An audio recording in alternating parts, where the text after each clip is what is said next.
এবাৰ কয় আপোনালোকে কংগ্ৰেছৰ প্ৰাৰ্থীয়ে নাই, কংগ্ৰেছৰ অৱস্থা বেয়া, আকৌ কয় কিনা বেচা হৈছে মই ধৰিব, এবাৰ ঠিক কৰি লওক কোনটো। তাৰপিছত আপোনালোকে ইয়াত ঠিক কৰিছিল যে কংগ্ৰেছৰ অৱস্থা বেয়া, কংগ্ৰেছৰ প্ৰাৰ্থী নাই, আকৌ এতিয়া আপোনালোকে কৈ আছে কংগ্ৰেছৰ প্ৰাৰ্থীলৈ উৰিয়া উৰি। প্ৰথমে আপোনালোকে ঠিক কৰি লওক যে কোনটো সঁচা, মানে প্ৰথমে ঠিক কৰি লওক যে কংগ্ৰেছৰ প্ৰাৰ্থীয়ে ভিৰ কৰিছে বোধহয়। কংগ্ৰেছে কথাটো ভালকে ৰাইজে বুজাকে কওক, প্ৰাৰ্থীৰ ভিৰ হৈছে কংগ্ৰেছৰ টিকেটৰ কাৰণে, বাকীখিনি ৰাইজৰ ওপৰত ভাল কাম এটাত যদি যায়, তাত যদি অকণমান বৰষুণ পৰে তেতিয়াহ'লে এইটো কামটো মানে ভাল বুলি কয়।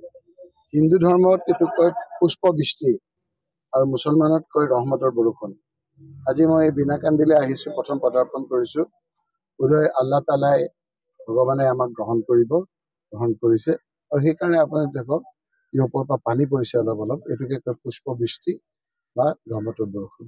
আমি আজি ইয়াত কিছু ল'ৰাক আমি দেখা কৰিবলৈ আহিছোঁ। কংগ্ৰেছে কেনেকৈ আমি কেম্পেইন কৰিম সেই কথাখিনি আমি ইয়াত আৰম্ভ কৰিবলৈ আহিছোঁ, আৰু নিশ্চয়কৈ ইয়াত এটা আমাৰ খুব ভাল ৰিজাল্ট হ'ব, মই সেইটো আশা কৰিছোঁ। বিনাকান্দিত দেখিবলৈ পোৱা গৈছে যে টিকট মানে কিনা বেচাক এটা প্ৰসংগ ওলাইছে, বিতৰ্ক চলি আছে, কি ক'ব?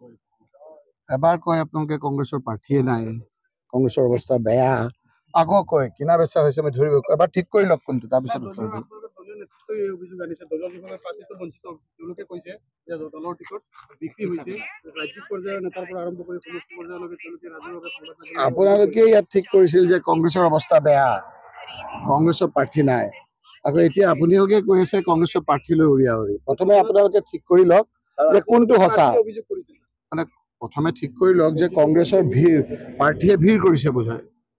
কংগ্ৰেছে কথাটো ভালকে ৰাইজে বুজাকে কওক, প্ৰাৰ্থীৰ ভিৰ হৈছে কংগ্ৰেছৰ টিকেটৰ কাৰণে, বাকীখিনি ৰাইজৰ ওপৰত এৰি দিয়ক।